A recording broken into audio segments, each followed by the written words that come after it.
Good evening. This is Arnold Johnson from Vernon, British Columbia. It's 7:41 p.m. on June the 6th. I always have to look at the calendar for that. June the 6th. Very nice day.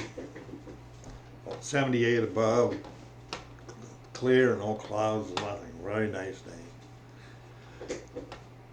Really nice. Anyway,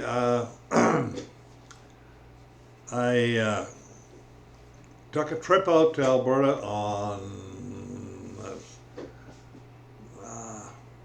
Thursday of last week. Oh, pardon me, Friday. I left Friday morning, 4:30 a.m. and got to Drayton Valley about 3:30, 4 o'clock in the afternoon. And, you know, talk about screwing up. I took a road between the city of Nordegg and Rocky Mountain House. On that road, there's a road that turns off to the north and goes through 2 Indian reserves or whatever. Comes out at Lodgepole, Alberta, where we used to live at one time, and from there it goes into Drayton Valley, where my destination was. I came along, I'm about 3/4 of the way up there, and I'm driving along 100 clicks and just going along, and I think I was sort of daydreaming or doing something, and I think I missed like a turn in the road, and I went straight ahead on this road, and it turned out to be a gravel road. And I thought, man, what are they doing here? I mean, are they rebuilding this road or what? And I kept going on this road, you know, instead of stopping, turning around, go back, I kept going. I thought, well, I'll come out of here somewhere. I'm going in the right direction. Well, I went for about 40 kilometers. And I could not get out of there. And, you know, not really rough roads, but they were pretty, you know, not pavement, that's for sure. And just new roads, oil field roads, you know, quite good roads, actually. And nobody around. I drove and drove and drove. And all I saw was the odd oil well, and this and that.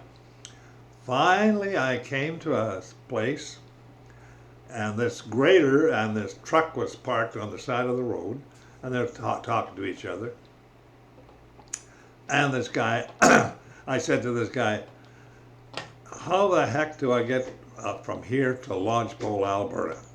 Oh, he said, that's points away. He said, that's way over here. I said, how did I get so off the track? I said, you got to draw me a map. Oh, well, okay, he said, I'll draw a map.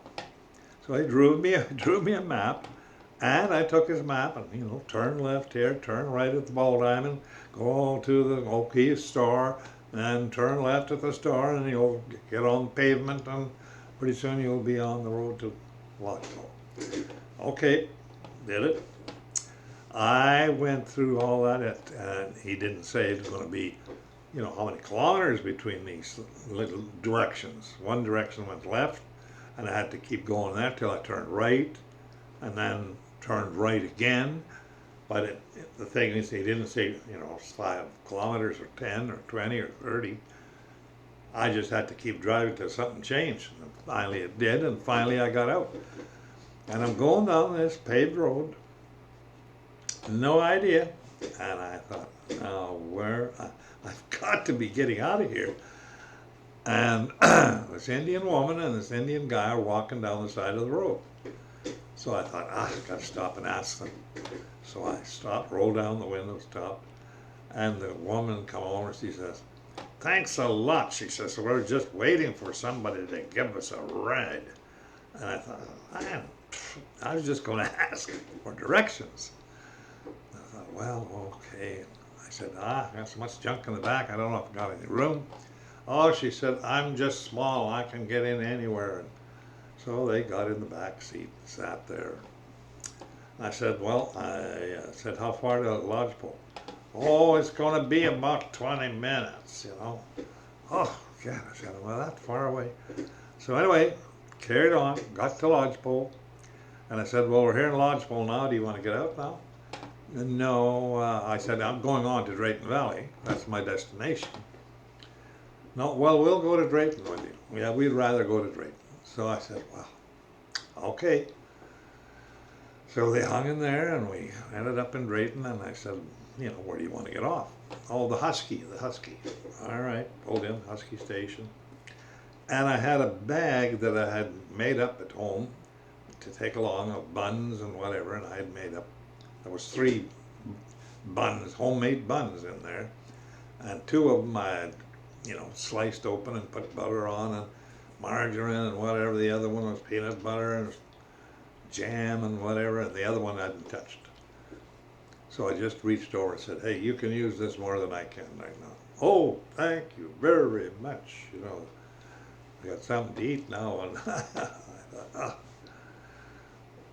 So anyway, I just shook my head. I thought, now, you know, I'm telling you, things happen to me that I just really don't know why. I mean, did I go through all that to pick people up? There was nobody else on the highway, no one. I never met anyone. But anyway, I got into Drayton and I found a little motel there, and there was no cars in the parking lot. And I said, well, you're not very busy, eh? Well, she said, the trouble is we bought new beds. We got new mattresses, and we thought that the bed frames would, you know, extend and handle them. And the first one did, and the rest didn't. And now we're stuck. So we can't rent any rooms out. Well, I said, you don't have any? Well, she said, I'm going to go look. We got the one room, it's got a new bed in it, and I'll see if it's cleaned up and ready. So she said, yeah, you can have this room. It's all ready, and you'll be the first one to sleep in this brand new bed. I said, well, okay. She had a little, you know, microwave in there, and a little fridge, coffee pot thing, and whatever else. Not bad. It was, you know, certainly not a, it was a, you know, I paid $60 for it, I think. And I just wanted the bed to lay down. I didn't care. So anyway, that was that. I took off early in the morning to go to Hay Lakes, and I went straight to Leduc, and right straight east of Leduc, just kept going east till I got to the Highway 21 that goes through Hay Lakes and whatever, and I just peeled off that and went for a few kilometers east again, and got to visit with my cousin's daughter, actually, and she's living on my uncle's old farm, my dad's brother's farm, you know, from way back. I mean, many years. And he was a RCMP guy there, and he was, you know, that was his territory, all in there. And he was a, you know, he's a big guy, and he fit the job of being the RCMP. He knew everybody. He knew what they did. He'd pick them up and take them home sometimes and help them out. And people, you know, really liked him. Anyway, he got to know Sandy, my cousin's daughter, and got married to her, and they ended up buying this farm. That's got to be 40 years ago now. Sadly, he's got cancer of the lymph nodes, cancer of the colon, I guess it must be colon. Anyway, he's been taking like about 100 chemo treatments, and he didn't want to take any more because he said they just made him sick. Anyway, he said that they said they're going to cure this lymph node thing, but the other one they don't know because you know he's got cancer in two places and whatever. But he said to me, he said, you know, I got up the other day and I actually felt very good, and I'm still feeling pretty good today. So he said, I told Sandy, that's his wife, let's go and take a trip to Montana. Like right tomorrow morning. He was going to go the next day. And I said, for goodness sake, go ahead and do it. If you feel up to it, do it. He's got a brand, you know, new pickup and yeah, the guy, he's a big guy. I don't know how big he is, but he's way over 6 feet. And he's husky. And he's what you call a real redneck Alberta. He's worse than I am. But he's a good guy. Ugh. Yeah. He went and bought a bunch of Saskatoon bushes and just planted them up behind his barn up on his little hillside. About eight big rows, you know, they're quite big.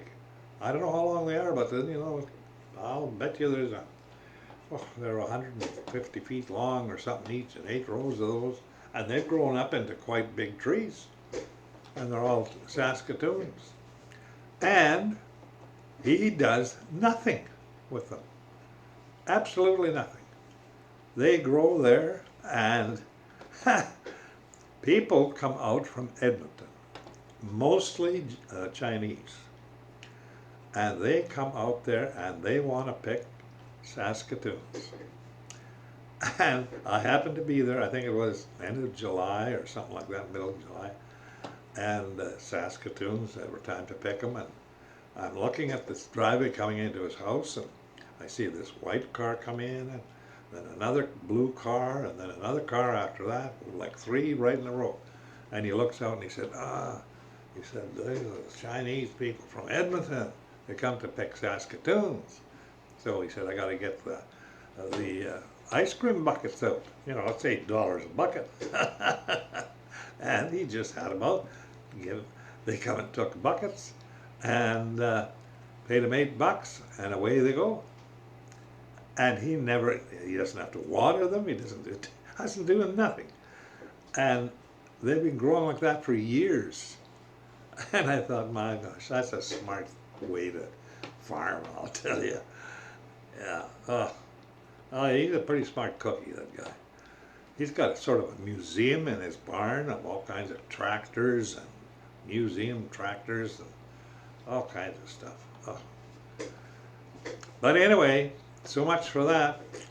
So from there I left and said, well, I'm going to go into Camrose and have a look around there.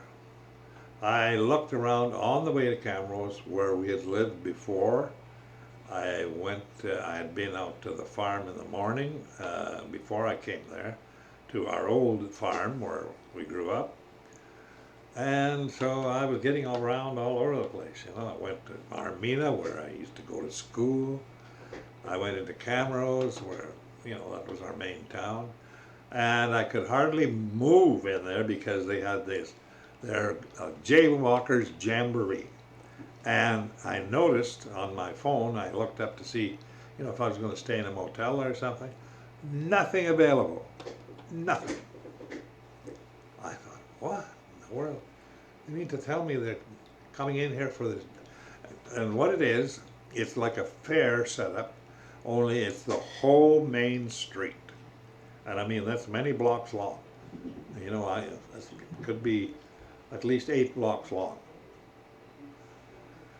And it's shut right down for 2 days, and all the rides and all this, and people selling stuff, and, you know, it's a big deal for them. But I went to visit another fellow, and his daughter came out, or not his daughter, his granddaughter came out and said, no, they've gone to Ponoka to a jamboree. And I thought, jamboree. And I looked it up on internet, and sure enough, there's a jamboree, but it's a day or two ahead. They'd gone there ahead of time, I guess, to get a place to stay. And it's a big deal. I phoned a fellow in Drayton when I was there to meet him. I was going to have coffee with him and he didn't answer. And finally got back to me today and said, "Oh," he said, "I finally got your call." He said, "I'm in Ponoka. We're at the Jamboree." Ha! I thought, man, these jamborees and things are, you know, a pretty big deal in Alberta.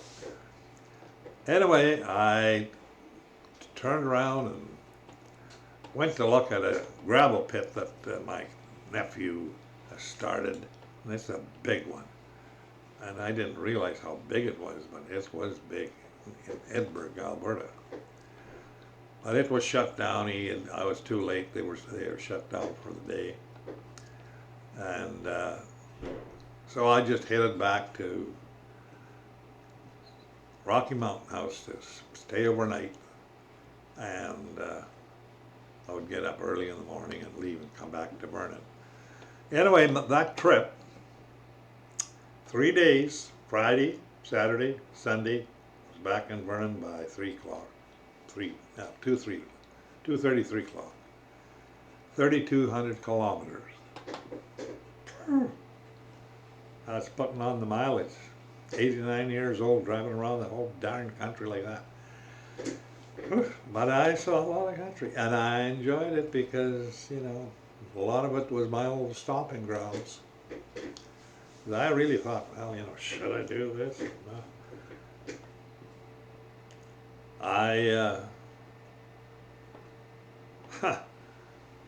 I'll be honest, I asked God to protect me on this trip. I said, I need protection. I need to be able to go there and come back. And I not go to sleep and crash and do all kinds of stuff.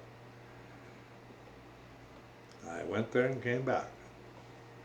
And I just about went to sleep a couple times. I mean, I was getting pretty tired. But anyway, that took some not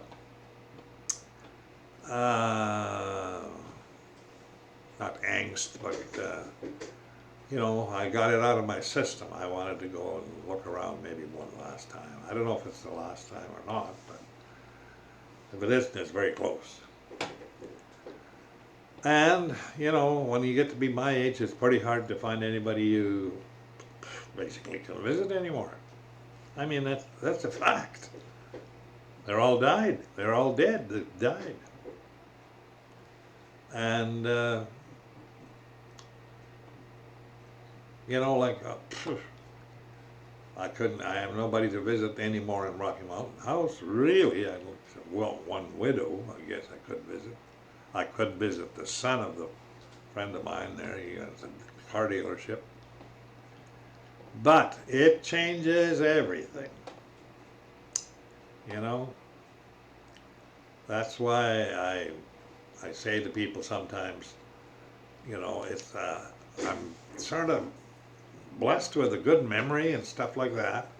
And I'm still, you know, fairly okay mentally and everything else. And it does give a person a perspective that not everybody has. And, you know, it's not just scary, it's sad. It's sad. I mean, I discussed this a bit when I was talking to this, the guy that has the cancer, married to my daughter's, or my cousin's daughter, and I said, the way things are, you know, it's pretty bad. I mean, it's most likely can get worse, and I imagine it will get worse. And that's a sad thing. And it looks to me like I'm most likely not going to see the completion of this age, but it's going to be fairly close. Now, I don't know if it's this generation, if it's the last generation or not, because you can't really judge when things start to go south, because it's little by little. Little today, and next week there's something else. And next month there's something else changes. And when you look at it from one year to the next, there's quite a few things have changed already. You know, just sort of like just a little bit here and a little there, and pretty soon it's unrecognizable. It's completely changed. And so I really don't know. You take a look at what's going on in the world, never mind just right around you. When you look at what's going on in the world, there is no doubt about it. The prophet Isaiah, which is a lot more somebody to listen to than me, had said in, I don't know, that's 3,000-4,000 years ago now, he predicted that there will be a time coming when evil will be good and good will be evil. I don't know of a better description of the times we're living in. Now, is it this generation, like a children's generation? I don't think so. I think it's the next generation. I think it's their children's generation. Because they are rejecting everything that people believed in, and I only got to be honest, they're rejecting God. That is as simple as that. Jesus Christ and God. They're just rejecting it. And they agree, they go with it. And the problem with it all is that I grew up when people, the commandments meant something. The Bible meant something. And now there is no fear of judgment of God. They don't care about that. They just laugh at that.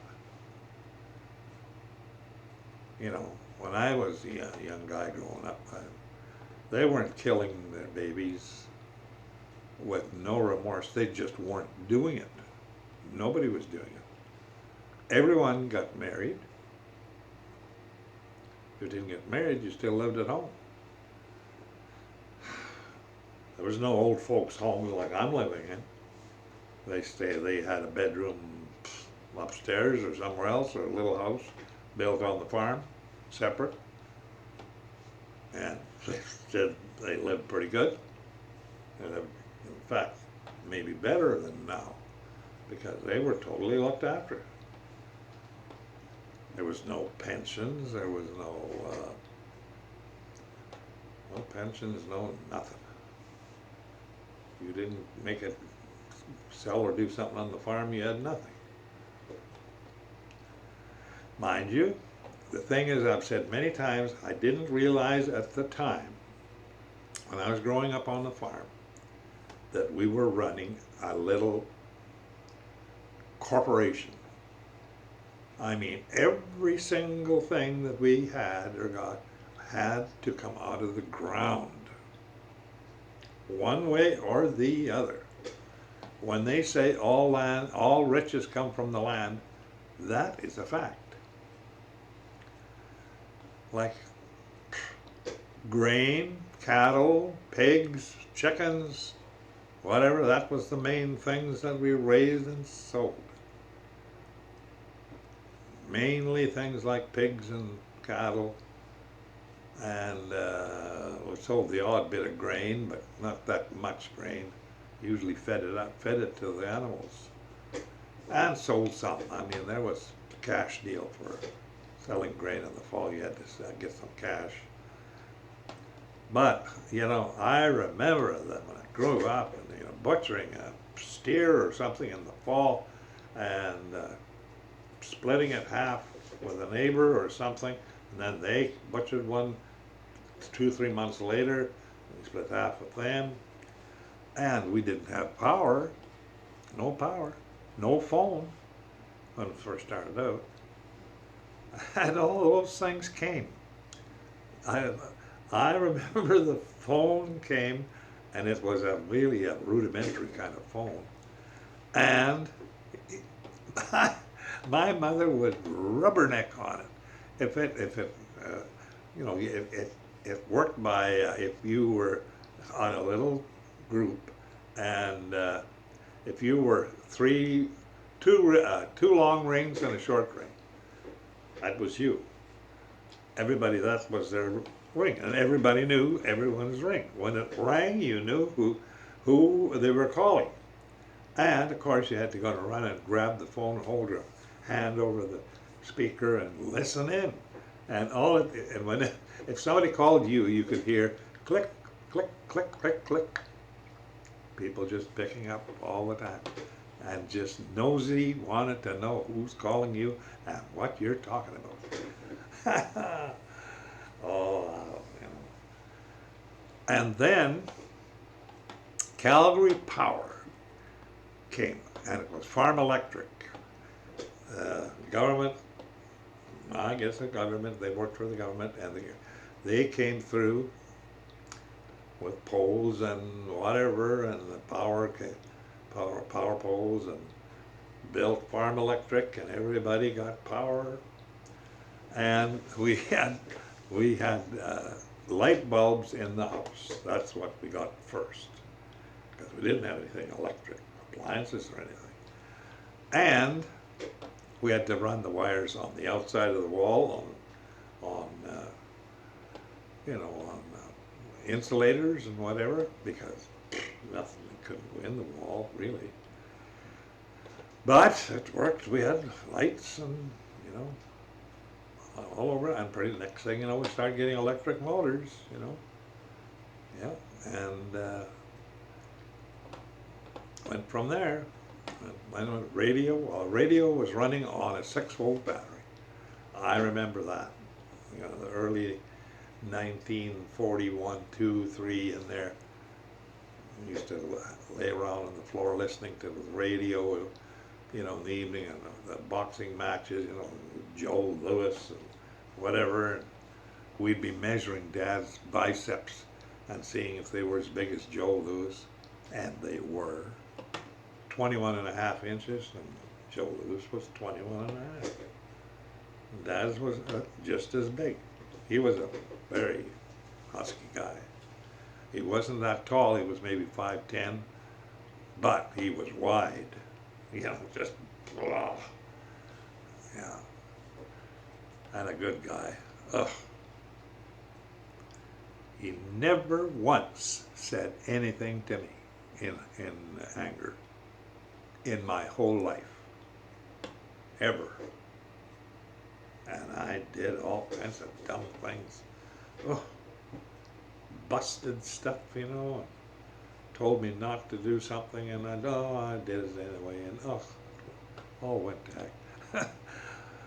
Oh, I've thought of that, how I could had a dad that was that generous to me, and it seemed like he was doing things all the time. He was proud of me when I was nothing to be proud of, that I knew of. Arlo this, Arlo that. I used to think, what the heck? But anyway, I enjoyed going back and reliving a few memories, just driving around. As I drove around the countryside, I could remember visiting things, and different memories pop up, and it was good. I mean, I don't want to have any kind of thing where I, so in love with the world, because this world is a world that is a diminishing world. And God has said it's a diminishing world. It's going to end. It's going to be for so long. It's here for a purpose. We're here for a purpose. The world was created so we could be here for a purpose, and the purpose is that God wanted to create a family. And I believe there's been about most likely a good 100 billion people will have lived on this planet by the time it ends.